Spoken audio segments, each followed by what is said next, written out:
الرجیم بسم اللہ الرحمن الرحیم۔ الحمدللہ ہم نے پچھلے 3 دن میں نظریہ پاکستان مضمون ڈاکٹر غلام مصطفیٰ خان کا لکھا ہوا پڑھا ہے، اور اس میں مجھے تھوڑا سا جلدی اس لیے پڑھنا پڑا ہے کہ ہمیں جو وقت دیا جاتا ہے وہ ہوتا ہے محدود۔ کلاس روم میں تو ہمارے پاس زیادہ وقت ہوتا ہے، اس میں ہم زیادہ پڑھا سکتے ہیں، لیکن یہاں ویڈیو بنانا اور اس میں محدود وقت میں بنانا، اس میں پھر میں نے ساتھ میں اضافی وضاحتیں بھی کرنا ہوتی ہیں۔ اگر تو میں بالکل ہی تحریر کے اندر رہوں اور صرف الفاظ اور ان کے معنی بتا کے چلتا جاؤں تو میرے لیے تو بڑے آرام سے یہ 2 لیکچر میں ختم ہو جاتا ہے، یہ میرے لیے کوئی مشکل نہیں ہے، لیکن میں اس کو مناسب نہیں سمجھتا۔ اس وجہ سے پھر مجھے بہت تیزی سے آخری حصہ پڑھنا پڑا۔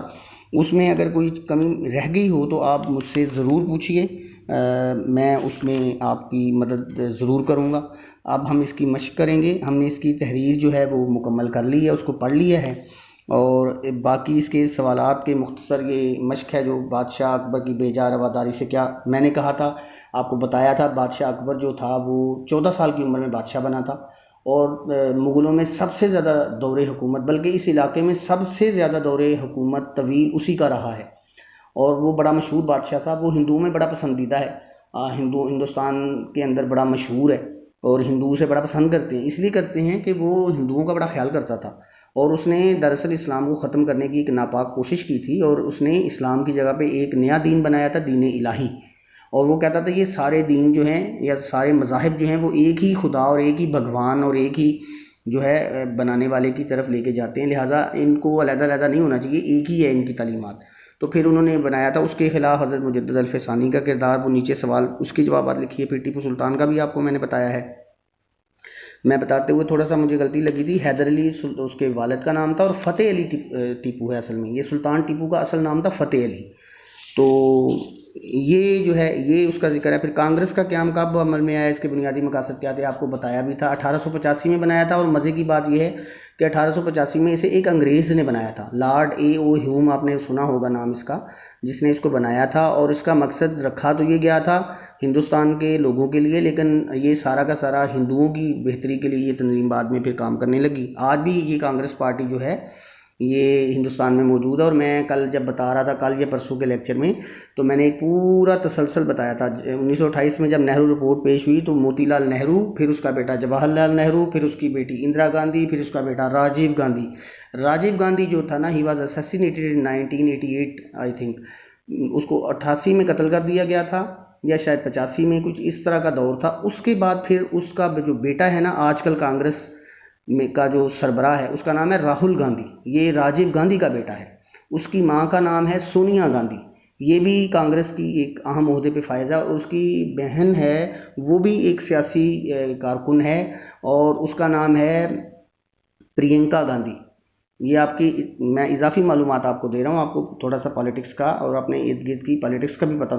یہ کانگریس پارٹی آج کل وہاں پہ حکمران پارٹی نہیں ہے، وہاں بھارتیہ جنتا پارٹی ہے، جس کا سربراہ جو ہے مودی ہے۔ اس سے پہلے اس میں اٹل بہاری واجپئی اور بڑے بڑے لوگ اس کے اندر رہ چکے ہیں اس بھارتیہ جنتا پارٹی میں۔ یہ بھارتیہ جنتا پارٹی جو ہے یہ ایک تشدد پسند تنظیم ہے، وہاں پہ RSS راشٹریہ سیوک سنگھ، یہ اس کی ذیلی جماعت ہے، یعنی اس کی ایک سب پارٹی ہے، سب برانچ ہے اس کی۔ تو اس کے ہی ایک ورکر نے مہاتما گاندھی کو قتل کیا تھا کہ تم مسلمانوں کو کیوں اتنی اہمیت دیتے ہو وغیرہ وغیرہ، یہ ایک لمبی بات ہے۔ تو یہ کانگریس کا یہاں پہ تذکرہ آ گیا۔ پھر شدھی اور سنگٹھن، یہ بالکل بھارتیہ جنتا پارٹی کے ہی کہہ لیں آباء و اجداد نے بنائی ہوگی، کہ یہ مسلمانوں کو ہندو بنانے کے لیے بنائی گئی تھی۔ نظریہ پاکستان سے کیا مراد ہے، یہ پورا سبق اس سے مراد ہے۔ اس میں 3-4 لائنوں میں آپ اس کو لکھیں کہ مسلمان ایک علیحدہ قوم ہے اور ان کا علیحدہ تشخص ہے، اور قائد اعظم کا یہ بہت مشہور قول ہے اس حوالے سے کہ ہم 2 الگ الگ قومیں ہیں، ایک قوم کا ہیرو دوسرے کا ولن ہے، اور دوسرے کا ولن ایک کا ہیرو ہے۔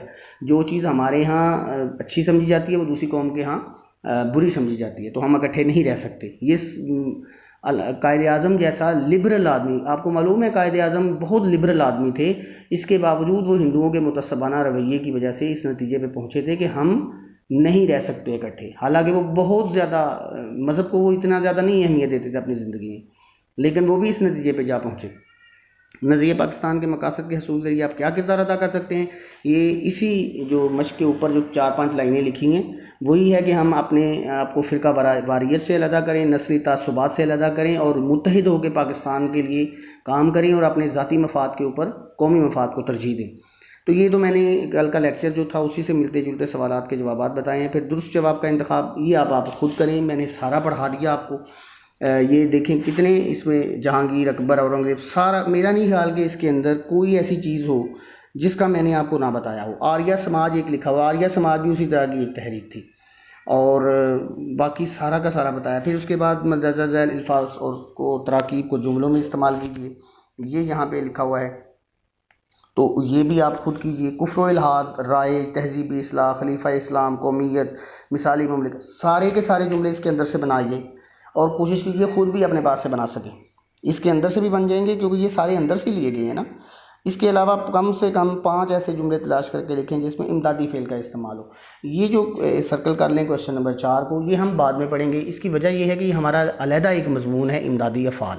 امدادی افعال جو ہوتے ہیں نا، یہ انگریزی میں ان کو ہیلپنگ ورب کہتے ہیں. یہ آپ نے پڑھا ہوگا نا، is, am, are, was, were, may, might, کے، کین، کوڈ، یہ جتنے بھی ہیلپنگ ورب انگریزی میں ہیں، اس کا ترجمہ امدادی افعال اردو میں ہے. یہ اس طرح نہیں ہے. امدادی فعل وہ فعل ہوتا ہے جو اصل فعل کے بعد ایک جملے میں آتا ہے اور جملے کو بہت زیادہ بامعنی اور مؤثر بنا دیتا ہے، اور جملہ جو ہے وہ اس امدادی فعل کے لگانے سے بڑا واضح ہو جاتا ہے. مثلا ایک میں جملہ بتا دیتا ہوں.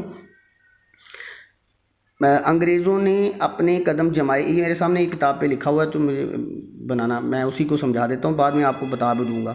انگریزوں نے اپنے قدم جمائے اور ملک میں انتشار پھیل گیا. اس میں انتشار پھیل گیا، پھیلنا جو ہے یہ اصل فعل ہے اور گیا امدادی فعل ہے.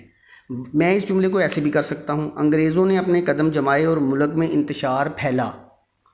اگر میں گیا نہ بھی لگاؤں تب بھی یہ میرا جملہ مکمل ہے، لیکن میں نے ساتھ میں گیا لفظ لگایا ہے اور اس سے جملہ زیادہ بامعنی ہو گیا ہے، باروب ہو گیا ہے اور مکمل ہو گیا ہے، کامل ہو گیا ہے. لیکن میں پھر بھی ابھی تو میں نے صرف اس کا ایک مختصر مفہوم بتایا ہے تاکہ آپ کو میں بتا سکوں. آپ اس سوال کو فی الحال چھوڑ دیجئے کیونکہ اس کا ہمارا ایک علیحدہ موضوع آئے گا گرامر کا، اس میں سارا یہ آپ کا جو نظریہ ہے، کانسیپٹ ہے، وہ کلیئر کروا دوں گا.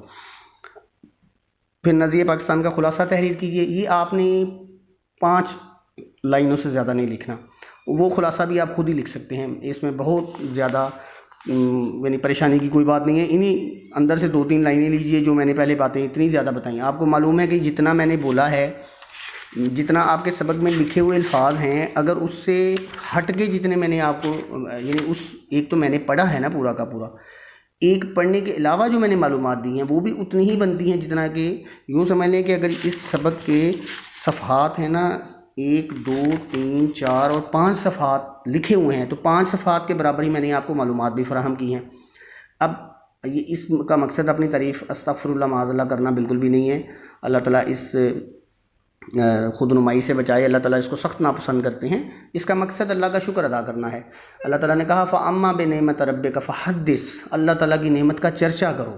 جو اللہ نے تمہیں نعمت دی ہے تو اس کا شکر بھی ادا کرتے ہیں کہ جتنا پڑا ہوا ہو اگر اسے ذہن نشین رکھا جائے، اپنے پاس سنبھال کے رکھا جائے تو کبھی وقت پہ اسے کام میں لے آیا جائے تو وہ آپ کا علم سمجھا جاتا ہے، وہ آپ کا اس علم میں فن اور مہارت گنی جاتی ہے.